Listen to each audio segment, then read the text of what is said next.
High, কেমন আছেন সবাই? আশা করি সবাই ভালো আছেন। নতুন একটি ভিডিও নিয়ে আজ চলে আসলাম। আজ আমি বাংলাদেশের অন্যতম একটি ঐতিহাসিক মসজিদ নিয়ে আলোচনা করব।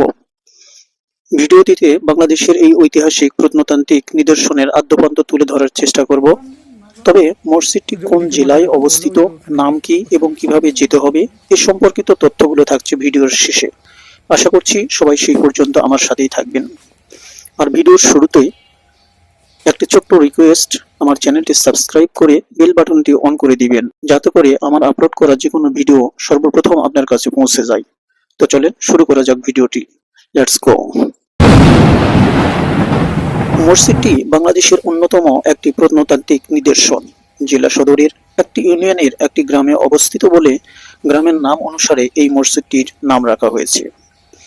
মসজিদটি নির্মাণে ইট, পাথর, বালি এবং চীনামাটি ব্যবহার করা হয়েছে। প্রতি শুক্রবারে এখানে দূর দূরান্ত থেকে ধর্মপ্রাণ মুসলমান মানুষ মনোবাসনা পূরণের উদ্দেশ্যে আসেন এখানে। মসজিদটির মূল অবকাঠামোতে 3টি গম্বুজ ও 4 কোণায় 4টি মিনার রয়েছে। মসজিদটি কবে কিভাবে তৈরি করা হয়েছে সেই ইতিহাস এখনো সঠিকভাবে জানা যায়নি। তবে মসজিদটি সম্পর্কে স্থানীয়দের মধ্যে অনেক মতবাদ প্রচলিত রয়েছে। জনশ্রুতি রয়েছে যে মসজিদটি অলৌকিকভাবে নির্মাণ করা হয়েছে। অনেকের মতে সম্রাট আওরঙ্গজেবের শাসনামলে ইরাকের শাহ সুফি আদারি মিয়া ইসলাম ধর্ম প্রচারের উদ্দেশ্যে এই অঞ্চলে আস্তানা তৈরি করেন এবং তিনি এই সময় এই মসজিদটি নির্মাণ করেন। মসজিদটির প্রবেশ পথের ডান পাশে একটি ফলকে এটি মুঘল সম্রাট আওরঙ্গজেবের সময় তৈরি করা হয়েছে বলে উল্লেখ করা হয়েছে। তবে এটি সম্পর্কেও প্রত্নতাত্ত্বিক কোনো নথি পাওয়া যায়নি।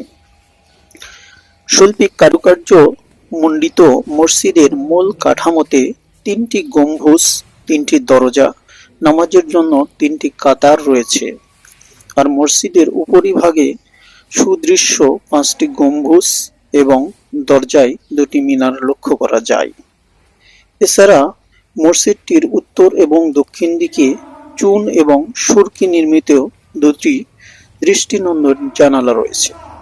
মসজিদটি মাটির টালি, চুন এবং সুরকি দিয়ে নির্মিত হবার কারণে ভিতরে বেশ ঠান্ডা থাকে। তবে মসজিদের আলপনা সজ্জিত দেওয়ালের প্রধান বৈশিষ্ট্য, এখানে সুন্দর কারুকার্যে শোভিত বিভিন্ন রকমের আলপনা দিয়ে মসজিদের দেওয়ালগুলো সুসজ্জিত করা হয়েছে। মসজিদের পাশে আছেন শাহ সুফি সাধকের কবর।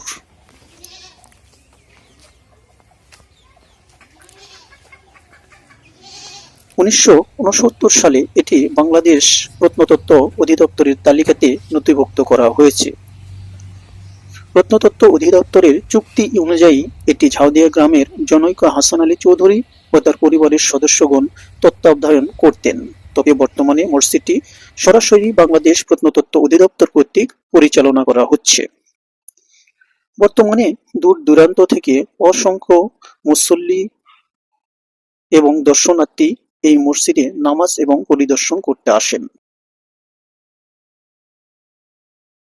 বাংলাদেশের অন্যতম ঐতিহাসিক এই স্থাপত্যটি বাংলাদেশের কুষ্টিয়া জেলার কুষ্টিয়া সদর উপজেলার ঝাউদিয়া গ্রামে অবস্থিত। আর এই ঝাউদিয়া গ্রামে অবস্থিত হওয়ার কারণেই গ্রামের নাম অনুসারে এই মসজিদটির নামকরণ করা হয়েছে ঝাউদিয়া শাহী মসজিদ, যা বাংলাদেশের একটি অন্যতম প্রাচীন স্থাপত্য হিসেবে পরিচিত। কুষ্টিয়া সদর থেকে 22 কিলোমিটার দূরে ঝাউদিয়া ইউনিয়নে এই মসজিদটি অবস্থিত। বাংলাদেশের যে কোনো প্রান্ত থেকে যে কেউ বাস অথবা ট্রেন যোগে কুষ্টিয়া সদরে এসে কুষ্টিয়ার চোরহাঁস মোড়ে নেমে সেখান থেকে বাস অথবা অটোরিকশার মাধ্যমে চোরহাঁস মাছপাড়া রাস্তা হয়ে শাহী মসজিদটিতে যাওয়া যায়। মসজিদটির কারুকার্য শোভিত আলপনাগুলো দেখলে মন একেবারে ভরে যায়। আশা করছি কেউ যদি কোনো রকম সুযোগ পায় তাহলে মসজিদটি সচক্ষে এসে দর্শন করে যাবেন। আজ এই পর্যন্তই, আবার দেখা হবে নতুন কোনো ভিডিও নিয়ে। সেই পর্যন্ত সবাই ভালো থাকবেন, সুস্থ থাকবেন। ধন্যবাদ সবাইকে।